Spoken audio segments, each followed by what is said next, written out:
ఏ బాటైనా పర్వాలేదంట, సమయంతో సాగటమే మన సింపుల్ సిద్ధాంతం.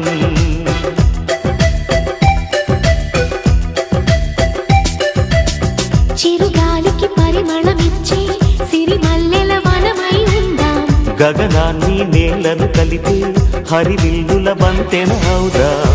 ఆనందం అంటే అర్థం మనమందా, ప్రతి పూట పాటై సాగే హుషారు సరిగమలో. ఎన్నో ఎన్నో రాగాలుండే సంగీతం కాదా, చల్లకి నవ్వుల కేరింత.